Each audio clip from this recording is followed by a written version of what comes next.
বিসমিল্লাহির রহমানির রহিম। সুপ্রিয় খামারি ভাই ও বোনেরা, আপনাদেরকে আজকে যে খামারটিতে নিয়ে এসেছি, এখানে আমরা দেখতে পাচ্ছি যে অনেকগুলো খুবই হৃষ্টপুষ্ট ষাঁড় গরু। তো এই খামারের যিনি মালিক, উনি খুবই প্রশিক্ষিত একজন খামারি এবং আহ, এই বিষয়ের হাফ ডাক্তার বলা চলে। কারণ আমরা যারা খামার করি, শুধু ডাক্তারের উপর নির্ভরশীল হলেই কিন্তু হয় না, মালিক হিসেবে নিজেকেও কিন্তু অনেক কিছু ভালো করে জানতে হয়। বিশেষত আমি যখন একটা খামার শুরু করব, সেই খামারের নির্মাণ থেকে শুরু করে খামারের মধ্যে যখন আমি গরু গাভী প্রবেশ করাবো, যে উদ্দেশ্যে করাবো, সেই উদ্দেশ্য কিভাবে হাসিল হবে, সুন্দর হবে, সে সম্পর্কিত বিষয়বস্তু নিয়ে একজন খামার মালিকের পরিপূর্ণ ধারণা থাকতে হবে। তো আমি যে বিষয়টি আপনাদের সামনে আনতে চাচ্ছি, সেটা হচ্ছে যে গরু মোটা তাজাকরণ করতে গিয়ে গরুর নির্বাচন প্রক্রিয়া, এইটা আমাদেরকে খামারি ভাইদের একটু বিশেষ করে প্রাধান্য দিতে হবে, গুরুত্ব দিতে হবে। কারণ আপনি যখন গরু কিনতে যাবেন, ভুলভাল মানুষের কথায় অনেক সময় অসুস্থ গরু অথবা যে গরুটার ডিমান্ড মার্কেটে কম, সে সমস্ত গরু যদি কিনে ফেলেন, তাহলে কিন্তু আপনার শুরুতেই আপনি হোঁচট খাবেন।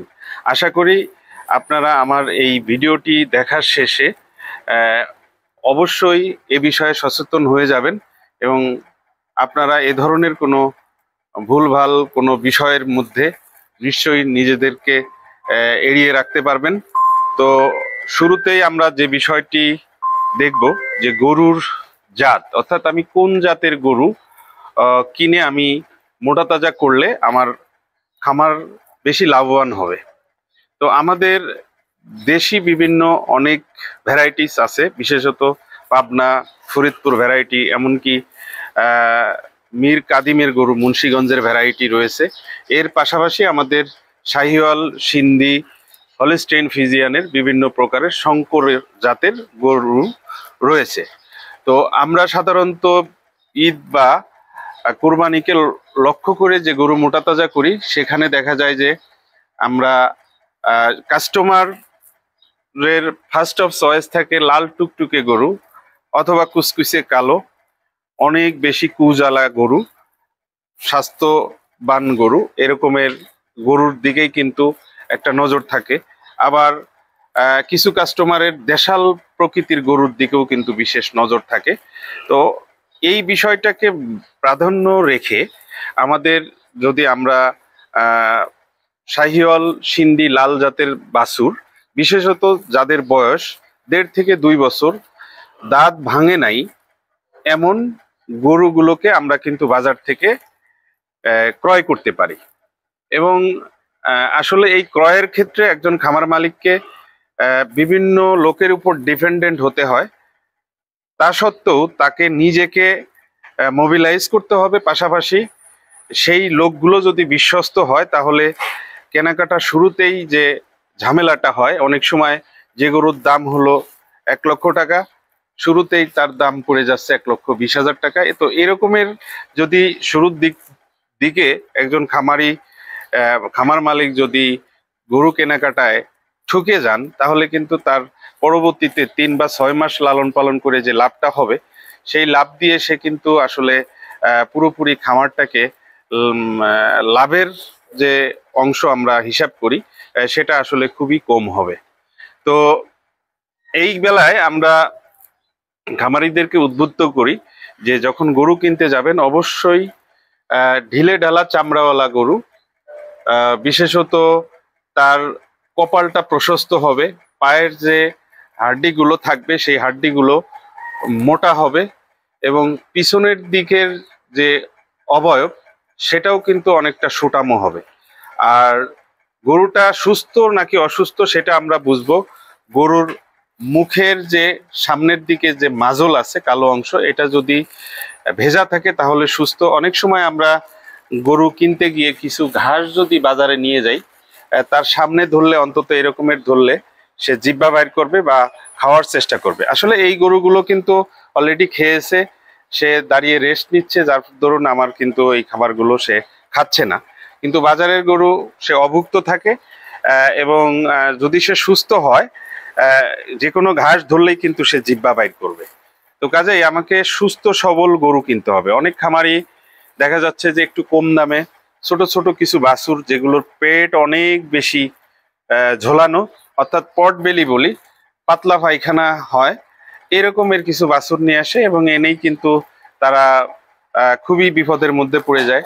দেখা যাচ্ছে যে সেই সমস্ত বাছুর গরুর লিভার ডিসফাংশন থাকে এবং কোনো কিছুই হজম হয় না, আস্তে আস্তে পাতলা পায়খানা করতে করতে দুর্বল হয়ে মারা যায়।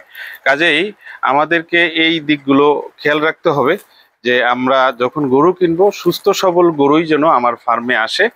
এবং এই গরুটা আমরা যখন ফার্মে ঢুকাবো একটা নির্দিষ্ট সময় পরে, অর্থাৎ সপ্তাহখানেক তাকে অবজারভেশন করতে হবে যে কোনো বাজার থেকে রোগশোক আসছে কিনা।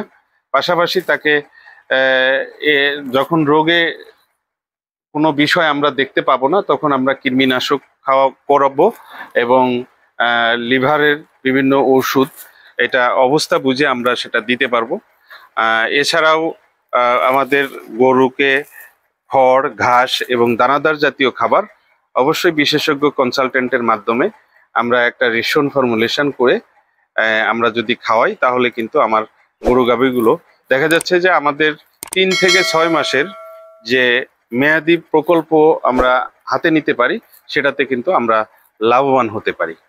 তো খামারি ভাইয়েরা, আপনারা এই গরুর জাত, বয়স এবং গরুর সুস্থতা এটাকে আপনারা অবশ্যই আমলে নেবেন।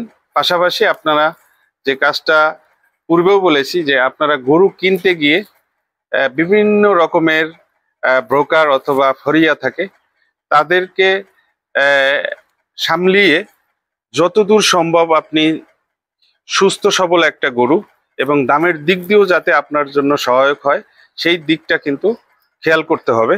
এবং আমি বলেছি যে 1.5 থেকে 2 বছর এই ধরনের গরু, অর্থাৎ দাঁতে কেবল আসছে অথবা দাঁত উঠে নাই, অর্থাৎ দাঁত ভাঙেনি, এরকমের গরু দিয়েই কিন্তু আমাকে শুরু করতে হবে। তো এই হচ্ছে আমাদের কুরবানি অথবা ঈদ উপলক্ষে বা যে কোনো সময়ই আমরা যখন গরু মোটা তাজার একটা প্রকল্প হাতে নেব, অবশ্যই গরুর যে প্রাথমিক যে নির্বাচন প্রক্রিয়া, এটা যেন আমাদের কোনোভাবেই ভুল না হয়, সেদিকে আমরা লক্ষ্য রাখবো। তো আপনাদের গরুগুলো সুস্থ থাকুক, ভালো থাকুক, এই কামনায় আজকের মতো বিদায় নিচ্ছি। ভালো থাকবেন। আল্লাহ হাফেজ।